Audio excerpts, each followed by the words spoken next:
biggest scapegoat of all, hands down, 1993, a little show called Beavis and Butt-head. Now you're speaking my language, Sam. Yeah, that show was attributed to a fire that caused some deaths. Now, in hindsight, that was BS. That was not a true thing. The kid did not watch Beavis and Butt-head, but as a consequence of that, we got the warning.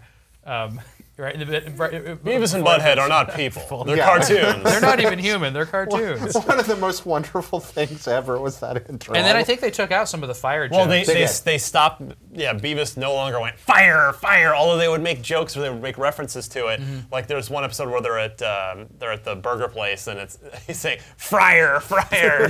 They would poke, and that's what made Beavis and Butt-head great. It was so lowbrow that it was highbrow. Yes, Mike Judge. That's totally it. Yeah, he's a freaking genius. Most people loved their favorite part of Beavis and Butt-head were the parts where they're riffing on MTV music videos. Like their favorite band was Gwar, which you can't watch anymore. Right. There's no way to watch those music video sequences, which of course are a nod to Mystery Science Theater 3000 and riffing, one of our favorite shows. I love it so much, and I love Beavis and Butt-head for that. But I also like the cartoons. Yeah, that's the thing. A lot of people liked the music video portions. I like the actual plot lines of the show. They're good. Yeah. You know, the whole thing was started from a Mike Judge short called Frog Baseball. Yep. Yeah. And then MTV picked it up, and they it was on Liquid Television too, right? There were some shorts on this cartoon roundup on MTV of indie cartoons. Which, can you even imagine MTV doing that now?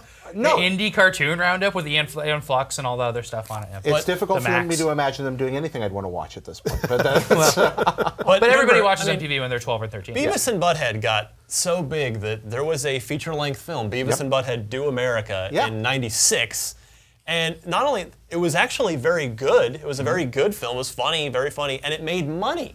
It actually made money, and then weirdly, after years and years, just like 2 or 3 years ago, MTV and Mike Judge brought the series back, and I remember I watched it eagerly. Yeah, they watched live action or reality TV. Yeah, and I just felt like, I don't know if it was me that had gotten older, which of course is true, but I just kind of felt like, oh, the moment has passed. Like it didn't really click with me. Not that it was bad. My parents were really not into Beavis and Butt-head. And so I would go over to a friend's house, and I just remember staying up so late, because MTV would air it, then air Headbangers Ball, then maybe air another episode, and you just see the same episodes over and over. But I have such great memories of playing games like, Star Fox in 1993, and just really late at night, staying up all night watching Beavis and Butt-head. It's the best feeling.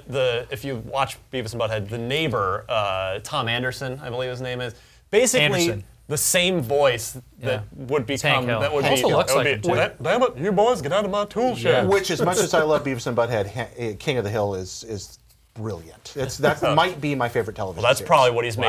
What he's made the most Not money a on fan. over the years. A big fan of King of the Hill. I can't stand Beavis and Butt-head is just a great moment in time. I miss it. Oh, me too. I think it ran for long enough that it touched a lot of other people.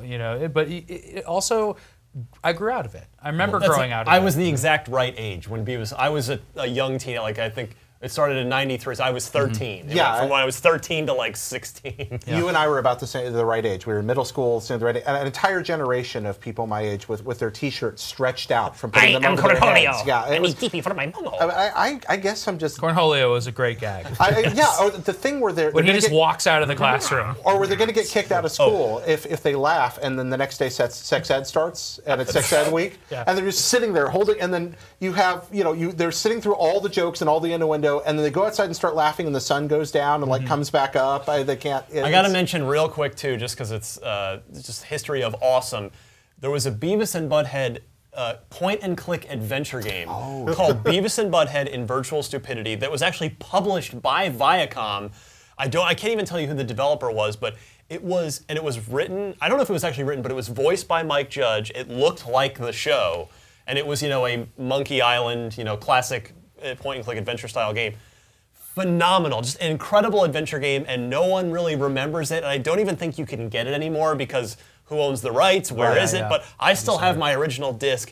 Just look it up. Let's pop it in after we get out of this. It belongs in a museum. It does, but Beavis and Butt-head in Virtual Stupidity. If you like, point-and-click classic adventure games, don't play the Super Nintendo. That is the one to look at.